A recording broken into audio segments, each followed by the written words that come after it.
오늘 이제 설교 제목이 신령한 집인데요. 신령한 집, 뭐 산신령이 있는 집인가 이제 그런 게 아니고, 간단하게 말씀드리면은 신령한 집은 주님을 모신 집입니다.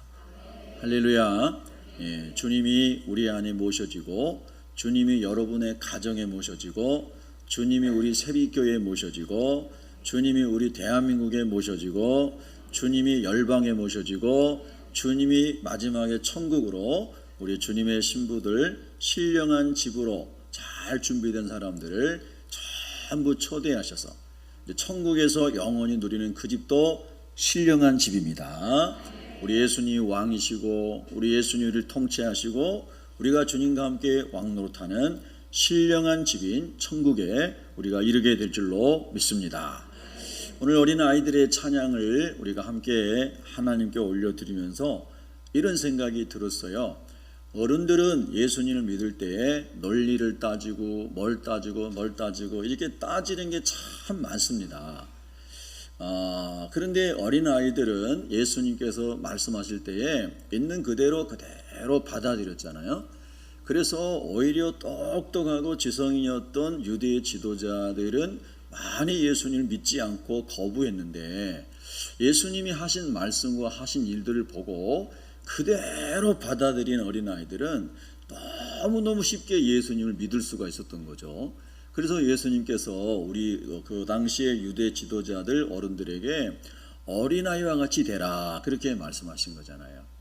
여러분, 지금 어른들께서 너무 공부를 많이 하고 너무 많이 아는 것이 많으시고 그래서 예수님 믿기가 너무 어려운 분들은 어린아이 같은 마음을 주님께 구하시기를 바랍니다. 지식으로 하나님을 믿을 수 있는 게 아니고 경험으로 믿을 수 있는 것도 아니고 성령의 깨닫게 하심으로 예수 그리스도의 십자가의 죽으심과 부활은 역사적 사건인데 그것이 나의 죄 때문이라고 하는 것을 우리가 어린아이처럼 그대로 받아들이게 되면 성령님께서 믿어지는 은혜를 주시는 겁니다. 그래서 다른 차원의 높은 차원에 계신 영에 속한 하나님을 우리가 믿게 되는 거죠. 이것은 학문적으로 과학적으로 할 수 있는 일이 아닙니다.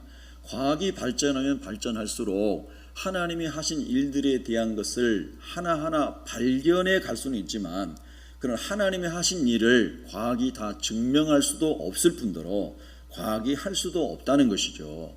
그래서 제가 자주 여러분들에게 예화로 드렸던 정근모 박사님 같은 분, 천재적인 과학자, 우리나라 분이고 과기처 장관을 2번이나 하셨고 모든 학교 과정을 그냥 다 몰반해서 천재적인 그런 학자지 않습니까? 근데 그분은 유명한 과학자보다 신실한 크리스찬이 되고 싶다고 그랬잖아요. 그분도 원래 예수님을 믿는 분은 아니었어요. 그러나 하나님 안에서 성령으로 예수님을 만나고 예수님을 위해 살아가는 장로님이 되셨죠. 여러분, 하나님 안에서 성령께서 말씀이 그대로 믿어지는 은혜를 주시기를 바랍니다. 그러면 언제나 우리가 어린아이와 같은 마음을 가지고 주님께 와야 되고요. 성경을 읽을 때에도 어린아이 같은 마음으로 성경을 읽어야 합니다. 따지듯이 읽지 말고 믿어지게 해달라고 구하면서 읽어야 됩니다. 그럴 때 하나님께서 우리에게 믿어지게 하는 성령의 은혜를 주시는 겁니다. 할렐루야. 오늘 성경 말씀을 우리가 함께 보면서 오늘 가정의 달이니까요. 여호수아 24장 15절에 보면은 나와 내 집은 여호와를 섬기겠노라 이렇게 여호수아가 말합니다. 이 말씀은 세겜이라고 하는 곳에서 이스라엘 백성들이 가나안 땅에 들어간 다음에 모세가 시내 산에서 이스라엘 백성들을 모아놓고 하나님의 말씀대로 우리가 살고 하나님만을 섬기겠습니다 하고 언약했던 것을 시내 산 언약이라고 하는데, 이제 그 후손들이 가나안 땅에 들어가서 세겜이라고 하는 곳에서 모세와 백성들이 그랬던 것처럼 우리가 여호와 하나님만 우리 하나님으로 섬기겠습니다 하는 언약을 세겜에서 했기 때문에 세겜 언약이다 이렇게 말하기도 합니다. 한번 따라해 보실까요? 시내산 언약, 세겜 언약. 즉 하나님만을 섬기겠다고 하는 언약이 모세라는 지도자 아래서는 시내산에서, 여호수아라는 지도자 아래서는 세겜에서 그렇게 다시 하나님께 서원하고 고백했다는 뜻입니다. 나와 내 집은 할 때 여호수아 한 사람만이 아니라 그에게 속한 모든 사람이 다 여호와를 섬기겠다는 뜻입니다. 오늘 우리 새벽교회 모든 성도들의 가정에도 누군가 한 사람으로 인해서 그 가정에 예수님이 믿어지는 역사가 있었는데 그 한 사람으로 말미암아 모든 사람이 예수님을 믿어지는 그런 은혜가 있기를 축복합니다. 축복합니다. 진짜 중요한 거예요. 그래서 여러분 성경에 또 사도 바울 선생님도 사도행전 16장에 보면은 주 예수를 믿으라. 간수에게, 감옥을 지키는 간수에게 주 예수를 믿으라.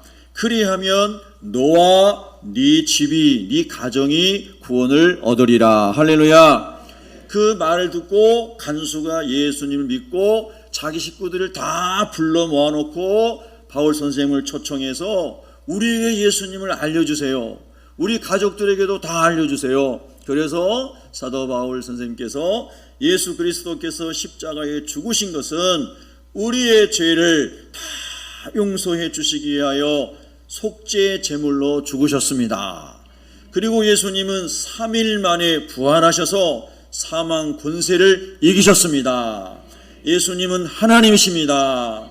우리도 예수님을 믿으면 예수님과 같이 부활하게 되고 예수님 계신 천국에 가게 됩니다. 할렐루야. 이렇게 예수님의 십자가의 죽음의 의미와 부활을 설명할 때에 간수의 그 가족들이 다 예수를 믿게 되었고, 그래서 간수가 먼저 예수를 믿고 가족이 다 믿었기 때문에 사도 바울을 통하여 전부 세례받는 역사가 일어났습니다. 그래서 여러분이 여러분 가정에서 처음 혹시 예수 믿은 사람이라면은 여러분 때문에 가정이 다 구원받는 주 예수를 믿으라. 그리하면 너와 너의 집이, 가정이 구원을 얻으리라. 그런 여러분이 다 되시기를 바랍니다. 오늘 여기 우리 초등부 아이들이 앞에 있는데요, 너무 귀한 아이들이에요. 네, 귀하다고 그러니까 벌써 자세가 또 달라지잖아요. 얼마나 귀한 아이들인지 몰라요. 우리 새벽교회 초등부 아이들은 어른 예배를 드려도 떠드는 애가 한 명도 없더라고요. 이게 참 기적 같은 일이에요. 정말 놀라운 일이에요. 박수 한번 치겠습니다. 야, 이 어린아이 때가 정말 중요한 거예요. 선교 역사의 선교학자 중에 로이스 푸시라는 사람이 있는데, 그 로이스 푸시라는 사람이 이 지구, 둥그렇게 보이는 이 지구의 위도 10도에서 40도 사이에, 우리나라는 38선이 있죠. 우리 초등학생들 38선 알죠? 다 알아요. 굉장히 역사 공부를 잘했어요.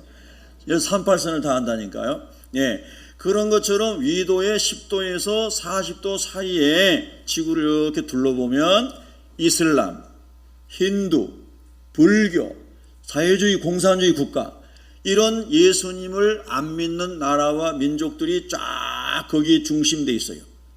그래서 선교학자들이 미전도 종족에게 복음이 들어가지 않는 종족을 미전도 종족이라고 해요. 미전, unreached people.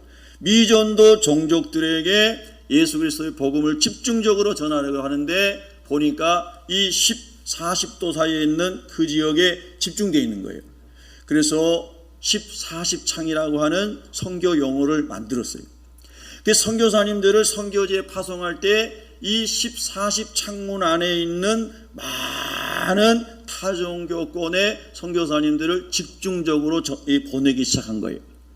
두 번째는 뭐냐면, 예수님을 잘 믿는 나이대가 언젠가, 순수하게 예수님을 받아들일 수 있는 그 때가 언젠가, 예수님도 말씀하신 것처럼 어린아이들과 같이 되라고 그랬잖아요. 그래서 루이스 푸시라는 사람이 4살부터 14살까지, 4살부터 14살 때까지가 하나님의 말씀을 잘 흡수한다는 거예요.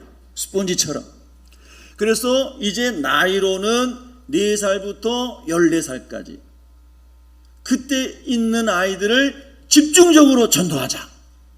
그래서 그걸 하고 있고, 우리가 연말만 되면 성탄절 다가오기 전에 이 크리스마스 오퍼레이션 차일드라고 하는 거 했잖아요. 그래서 선물 만들고, 그 다음에 그 아이들에게 12주 동안 하나님 말씀 전할 수 있는 영어로 된 성경 교재를 넣고, 그래서 나이키 신발 박스만 거에다가 거기다가 여러분이 선물도 넣고 뭘 해가지고 3세계 아이들에게 보냈잖아요. 네팔에도 보내고 몽골에도 보냈잖아요. 예, 1년에 수억만 개가 전 세계적으로 모아져가지고 제3세계로 가고 있어요. 그래서 그 아이들에게 집중적으로 예수님을 전하고 있는 거예요. 그래서 이 아이들이 예수님을 믿게 되면은, 어린아이 때 성령을 체험하게 되면은 그게 어른이 되어서도 계속해서 예수님을 잘 믿고 예수님을 잘 전하는 그런 복이 있다, 이 말이에요. 오늘 여기 앞에 앉아있는 우리 초등학생들도 다 그렇게 예수님을 만났죠? 그 천국을 막 하던데? 다 만났죠? 다 믿죠? 자, 믿으면 아멘. 천국은 해놓고 아니면 곤란한데. 예. 하나님께서 이제 믿음을 주시고 성령 체험을 주시면 확실하게 믿어지는 거예요. 할렐루야. 예, 우리 어르신들은 다 알지만 목사님은 초등학교 6학년 때 성령 세례 받았어요. 초등학교 6학년 때.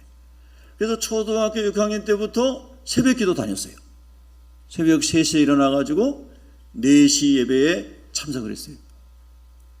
성령 세례를 받으니까 얼마나 교회 가는 게 좋은지 몰라요. 그리고 학교 가면 친구들을 열심히 전도했어요. 고등학교 다닐 때까지. 학교에서도 막 기도하고 열심히 전도했어요. 우리 초등부 아이들도 성령 세례 받아서 학교만 가면 친구들을 뭐해요? 초등부 아이들 뭐해요? 오, 전도, 할렐루야. 박수 한번 쳐주겠습니다. 학교만 가면 전도를 해야 돼요. 자, 그러면 학원 가면? 전도, 나는 어려운 거 안 물어봐요. 전도만 얘기하면 돼. 학원 가면 전도해야 돼요. 목사님이 웃으려고 하는 얘기가 아니고, 이 세상에서 우리가 친구들에게, 이웃에게 줄 수 있는 최고의 선물은 예수님을 전하는 거예요. 할렐루야. 학교 다니면서 공부 잘하는 아이들은 시험 보기 전에 다 요약을 해가지고 요약 노트를 가지고 있잖아요. 그럼 공부 좀 안 하고 놀던 아이들이, 야, 너 노트 좀 빌려주라 그러죠. 그럼 빌려주면 되게 고마워하죠. 여러분도 빌려주세요. 숨기지 말고. 안 빌려주나 보다. 예? 그런데 최고로 좋은 선물이 뭐예요? 예수님을 전하는 거예요. 왜 그럴까요? 공부를 잘하면 좋은 학교 갈 수 있잖아요. 좋은 학교 가고 나오면은 좋은 직장 갈 수 있잖아요. 좋은 직장 다니면 좋은 남자친구, 여자친구 사귈 수 있는 가능성이 많잖아요. 그죠? 그리고 안 그렇대, 남자 2명은. 저 친구들은 토성에서 왔어. 그래가지고 좋은 사람 만나가지고 결혼하고 좋은 집 짓고 잘 사는데 나중에 다 어떻게 돼요? 다 죽어요. 그래서 땅에서는 이런 일 다 좋은 일이지만은 그것도 마지막에는 다 끝난 날이 온다는 말이에요. 그런데 예수님을 믿으면은 영원한 천국에서 죽지 않고 영원히 기뻐하고 영원히 행복하고 영원히 사랑 속에 있고 평강 속에 있고 거룩함 속에 있고 주님과 함께 왕노릇한다, 이 말이에요. 할렐루야. 그런데 이렇게 좋은 예수님을 안 전하면 되겠냐는 거예요. 우리 친구들 예수님 잘 전하길 바랍니다. 천국은 마치라면서요. 예? 밭에 가면 주인 보아. 예. 저는 율동을 너무 못해가지고 전도사님 율동하라면 제가 쑥스러워가지고 어쩔 줄 모르겠어요 지금.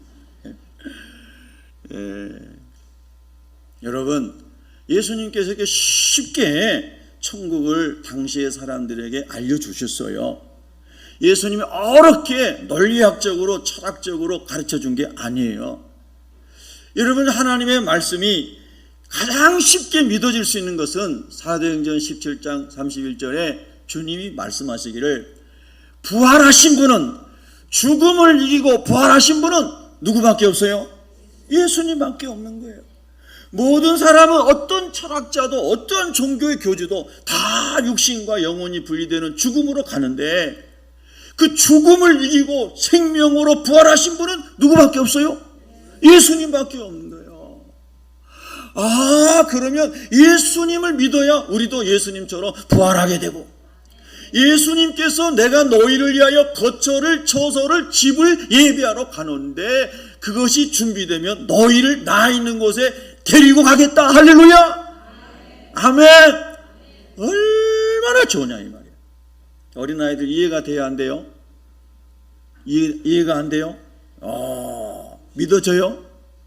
야, 앞에 나서 천국은 막 하더니 믿어져야 하니까 이러고 있어. 야, 예? 너무 신골 물어봐가지고. 그런데 우리 초등부 부장님께서 알려주셨어요. 예, 맞아요. 자기들이, 이 아이들이 요즘에는요 얼마나 고단수인지 몰라요. 다 알면서도 물어보면 이러고요. 그래, 아까도 보니까 마지막 하트 이렇게 하자 그랬는데 선생님이 자기는 이렇게 하겠대. 야, 요즘 아이들은요 대단해요. 내가 안 본 줄 알았지 다 봤어요. 예? 그래가지고 결국은 여기서 이렇게 하더라고, 또 뒤에 있는 아이들은. 야, 요즘 아이들은요 개성이 엄청나요. 엄청나.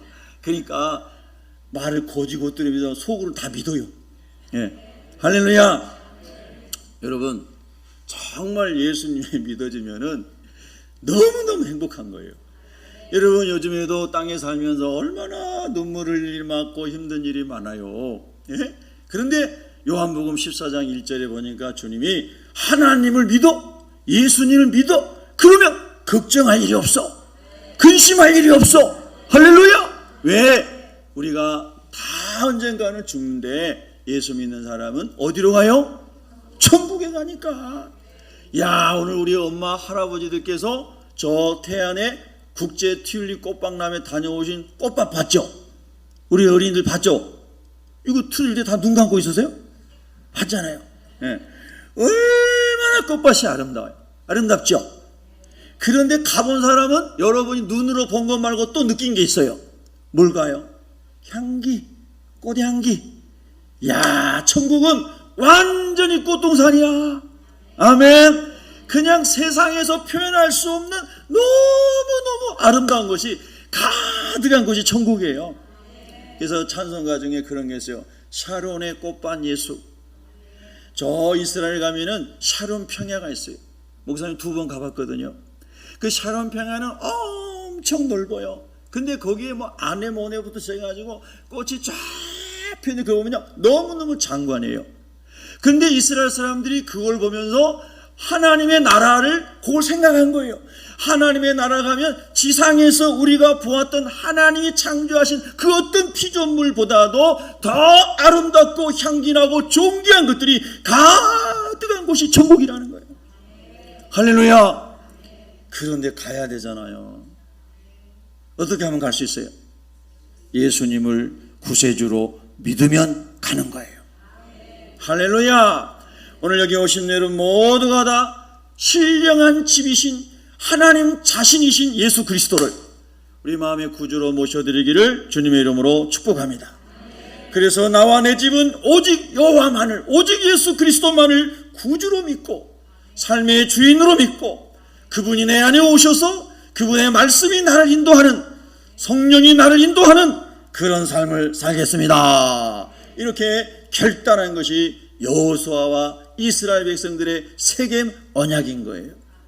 잠언 22장 6절에 보면은 마땅히 행할 길을 아이에게 가르치라. 그리하면 늙어도 그것을 떠나지 아니하리라. 인생의 목적 발견이에요. 하나님을 예배하고 마땅히 하나님을 예배하는 것이 최고로 잘 사는 것이고 최고로 행복한 것이다. 이것을 가르쳐주고 이것을 체험하고 자녀들에게 이걸 계속해서 지도하면 그게 믿어지고 은혜를 받으면 평생 그 말씀이 그 자녀들의 삶을 인도해 간다는 것이에요. 할렐루야. 여기 계신 우리 부모님들 주님 안에서 그런 복을 계속 전수하시기를 주님의 이름으로 축복합니다. 축복합니다. 히브리서 9장 22절에 보면은 율법을 따라 그의 모든 물건이 피로써 정결하게 되나니 피 흘림이 없은즉 사함이 없느니라. 이와 같이 그리스도도 많은 사람의 죄를 담당하시려고 단번에 들이신 바 되셨고 구원에 이르게 하기 위하여 죄와 상관없이 자기를 바라는 자들에게 두 번째 나타나시리라. 구약시대, 즉 옛 약속의 시대에는 사람이 죄를 지으면 반드시 죽어야 되는데 죄를 지을 때마다 사람을 다 하나님이 죽일 수가 없으니까 흠없는 짐승이, 소나 양이나 염소나 또 가난한 사람 비둘기, 이 짐승이 죽고 그 생명이 피에 있으므로 그 피를 대제사장이 지성소의 속죄소에 가서 7번 뿌림으로 하나님이 그 피를 보시고 네 죄 대신에 저 짐승이, 흠없는 짐승이 대신 죽었구나. 그래서 하나님이 그 속죄 제물을 보시고 죄를 용서해 주시는 것이 옛 약속이었어요. 그런데 새 약속인 신약은 그 모든 죄를 용서받는 제사를 예수님께서 십자가에서 단번에 이루신 거예요. 그래서 예수님께서 십자가에서 저와 여러분의 모든 죄를 짊어지시고 죽으신 것을 오늘 히브리서 9장 22절에는 그리스도도 많은 사람의 죄를 담당하시려고, 담당하다만 전부 떠안았다는 거예요. 저와 여러분의 죄를 예수님이 다 떠안았어요. 할렐루야. 단번에 들이신 바 되셨고 속죄 제물로 들이신 바 되었고, 할렐루야. 구원에 이르게 하기 위하여 죄와 상관없이 자기를 바라는 자들에게, 이 말은 죄 용서받고 하나님의 자녀로 의로워진 사람들이 예수님을 간절히 기다리는, 자기를 바라는 간절히 기다리는 자들에게 예수님께서 두 번째, 즉 재림하시리라. 믿으시면 아멘. 아멘. 예수님은 다시 오십니다. 우리 주일 학생들, 예수님은 다시 오십니다. 아멘. 참 신기하다. 이렇게 어린데 좋은 아이가 한 명도 없어. 야, 참 신기해. 저 하나님의 은혜예요, 정말. 우리 교회 아이들은 좀 특별하게 훌륭해. 율동도 잘하지, 노래도 잘하지, 하트도 잘하지. 할렐루야. 그래서 죄와 상관없이 죄가 용서된 처럼 예수님을 기다리는 모든 사람을 위하여 주님이 오시고, 그리고 공중혼인잔치에 그 죄 없이 용서받은 사람으로, 신령한 그리스도와 안에 계신 신령한 집이 있는 그 사람으로 주님이 오실 때 우리가 다 들림받아서 신랑 되신 주님과 함께 공중혼인잔치에 참여하게 될 줄로 믿습니다. 그러므로 우리에게 지금 가장 중요한 것은 예수님을 구주로 영접하는 것입니다. 한번 다 같이 따라하겠습니다. 예수님, 저는 죄인입니다. 이 시간 예수님을 제 마음의 구세주로, 주인으로 영접합니다. 내 안에 오셔서 내 죄를 용서하시고 하나님의 자녀 삼아 주옵소서. 예수님의 이름으로 기도합니다. 아멘. 이렇게 예수님을 날마다 순간마다 또 잊어버리지 말고 우리 마음에 자꾸 모셔드리고, 신령한 내 안에 신령한 예수님을 모시고 예수님의 집으로 살아가는 우리 모두가 되어야 될 줄로 믿습니다. 할렐루야. 그래서 오늘 성경 본문에, 오늘 우리 김지우 어린이가 읽어준 본문의 5절에 보면은 너희도 산돌같이, 여기서 산돌은 예수님이에요.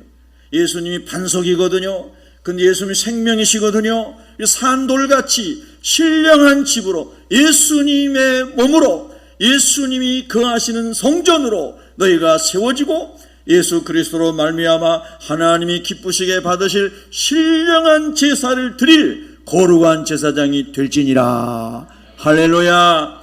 그 예수님을 마음에 모신 사람의 특징은 예수님의 마음이 그 속에서 항상 나타나야 돼요. 여러 가지로 설명할 수 있지만 고린도전서 13장 4절부터 7절에 보면은 예수님의 마음, 사랑의 마음을 거기 설명해 놓으셨어요. 사랑은 오래 참고 온유하며 시기하지 아니하며 자랑하지 아니하며 교만하지 아니하며 무례히 행하지 아니하며 자기 멋대로 고집하지 아니하며 성내지 아니하며 분내지 아니하며 불의를 기뻐하지 아니하며 진리와 함께 기뻐하고 사랑은 모든 것을 참으며 모든 것을 믿으며 모든 것을 바라며 모든 것을 견디느니라. 이것이 예수님의 마음이에요. 하나님의 마음이에요. 예수님을 구주로 모신 저와 여러분 안에 이 예수님의 사랑의 마음이 가득하기를 예수 이름으로 축원합니다. 이 마음이 이렇게 신령한 집이 되어서 가정에서도 신령한 집을 세우고 여러분이 가는 곳곳마다 신령한 예수님의 집을 세우시기를 축복합니다. 그리고 이것이 완성된 곳이 천국이에요. 하나님 나라 가게 되면은 우리가 영화로운 몸으로 변화돼서 전부 신령한 집이 되고 예수님의 신부가 되어서 천국의 화려한 천국에 딱 들어갈 줄로 믿습니다. 믿으시면 아멘. 자, 우리 옆 사람에게 인사합시다. 꼭 천국에 함께 갑시다. 아멘. 예, 기도하겠습니다.